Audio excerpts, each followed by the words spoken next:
Get a look at our forecast. Lonnie, Quinn standing by. What is this warning that you have for us? Okay, it's all about the winds tomorrow. I mean, right now, I think that's going to be the biggest thing we'll be talking about. We have a wind advisory for our area, some gusts. 45, maybe 55-mile-per-hour winds. I was looking at the National Weather Service put out a little statement saying that's just a possibility. You could get some limbs that come down, maybe some power outages because of that. You got to keep that in mind when we go into our day tomorrow. I think that will be the weather word of our day. It's going to be a blustery one out there. Right now, there are no weather problems out there. It's a clear sky, 62 degrees, but this is what you should be expecting. That blustery afternoon that I'm talking about. Temperature-wise, there's going to be a couple of temperature swings around here. I mean, we're talking mid-70s, maybe even upper 70s tomorrow, back down to the lower 60s come Thursday, Friday, back to the lower 70s on the weekend. So we're up, we're down, we're up again. As far as what's going on out there with Hurricane Delta, all right? Far, far from us, down around the Yucatan Peninsula. But it is one dangerous storm, and yet again, after the Yucatan, it looks to be headed towards the Gulf Coast of the U.S. And right now, here you have it, 135 miles east-southeast of Cozumel, Mexico. 130-mile-per-hour winds as well. Those winds have come down a little bit, but this is still going to be a strong storm as it pushes over the tip of the Yucatan and then into the Gulf of Mexico, making that big bank to the right. And look at that, right towards the Louisiana coastline. Now, I will say this much. I've been watching this trend a little further and further west each time, and not this model run. They've now put the brakes on it.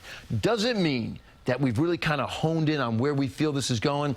This is Friday night that we'd be talking about, and it's still too far away to really put a stamp on that, but higher probability as of right now would be the coast of Louisiana, a Cat 3 moving in there, some of the areas that were just wiped out by Laura, dealing with another storm. I mean, so many buildings compromised, roofs are gone in that area, and now you put this on top of it.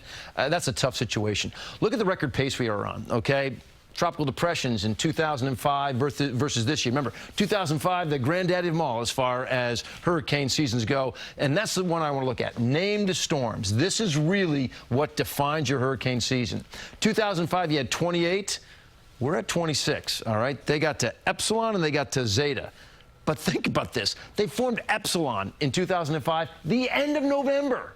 They formed Zeta in 2005, just about the last day of December. So we've got a lot of ways to go that we can still be creating more storms and coming up with more names for this season. It could very well, and I think it's going to be a record breaker. We're going to watch that front up to the Great Lakes, maybe give us a little chance for some rain. That would primarily be north of New York City, the bigger story tomorrow, I believe. Not so much the rainmaker.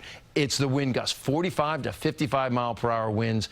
Again, there's the problem where they could maybe even break some tree limbs or bring a tree down, for that matter, and cause some power outages. Sky's not looking bad. Okay, a brighter sky the farther south you go, more clouds the further north you go, and then you get talking the cooler air coming in for Thursday and Friday, and we warm you back up again for the weekend. That's the 7-day right there, guys. I think wind is the story tomorrow. Let's go back to you. We're watching, Lonnie. Thanks.